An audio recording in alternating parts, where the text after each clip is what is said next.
Assalamualaikum warahmatullahi wabarakatuh. Perkenalkan, nama saya Cahya Dewi Putri Susanti, biasa dipanggil Putri. Asal sekolah saya SMA Negeri 4 Kendari, dan alamat rumah saya Desa Pusujaya, Kecamatan Konda. Sini saya sebagai mahasiswa baru, saya akan menjelaskan apa itu kimia. Kimia adalah ilmu yang mempelajari tentang sifat dan struktur dari zat penyusun suatu benda. Nah, para ilmuwan melakukan berbagai penelitian untuk menentukan sifat-sifat dari unsur atau senyawa menurut hukum kimia. Dan selanjutnya saya akan menyebutkan dan menjelaskan 5 hukum dasar kimia. Yang pertama yaitu hukum kekekalan massa. Pada reaksi pembakaran kertas, hasil dari pembakaran tampak lebih kecil daripada massa. Kertas yang dibakar, dia menimbang zat sebelum bereaksi, kemudian menimbang hasil reaksinya.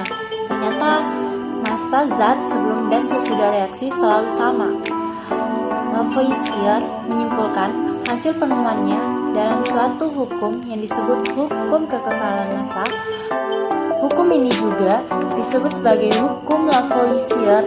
Berikut bunyi hukum kekekalan massa menurut Lavoisier. Dalam sistem reaksi kimia, tertutup massa, zat sebelum dan sesudah reaksi adalah sama. Berbeda pada saat perubahan materi di dalam wadah terbuka. Jika hasil reaksi ada yang berupa gas, seperti pada pembakaran kertas, maka massa zat yang tertinggi menjadi lebih kecil daripada massa semula. Sebaliknya, jika reaksi mengikat sesuatu dan lingkungannya, misalnya oksigen, maka hasil reaksi akan lebih besar daripada massa semula. Misalnya reaksi perkaratan besi. Besi mengikat oksigen dari udara. Besi yang mempunyai massa tersebut akan bereaksi dengan sejumlah oksigen di udara membentuk senyawa, baru besi oksida, yang massanya sama dengan massa besi dan oksigen mula-mula. Yang kedua, hukum perbandingan tetap. Hukum perbandingan tetap disebut juga sebagai hukum Proust.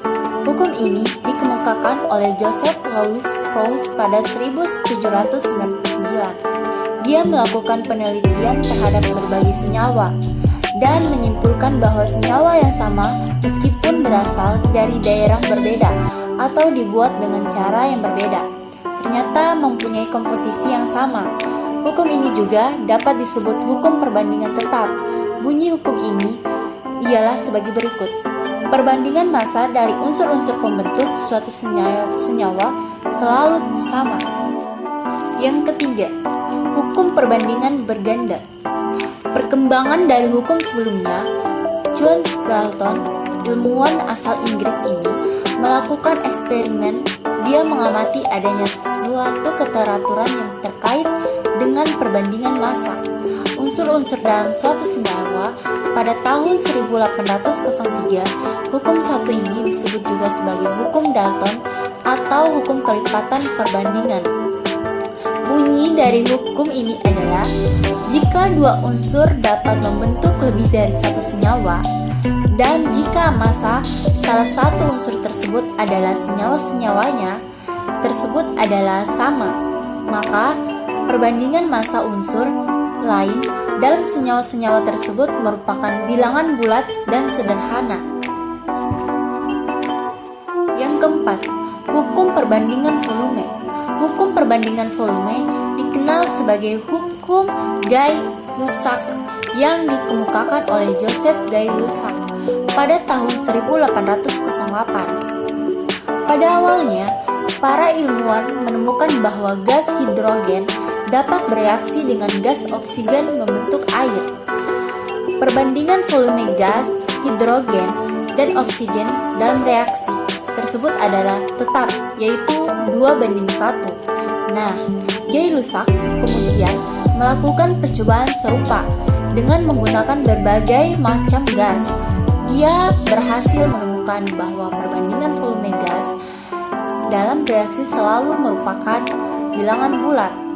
sederhana. Jadi bunyi dari hukum ini yaitu perbandingan volume gas-gas sesuai dengan koefisien masing-masing gas atau pada suhu dan tekanan yang sama. Volume gas-gas yang bereaksi dan volume gas-gas hasil reaksi berbanding sebagai bilangan bulat sederhana. Atau pada suhu dan tekanan yang sama, volume gas-gas bereaksi dan volume gas-gas hasil reaksi berbanding sebagai bilangan bulat sederhana.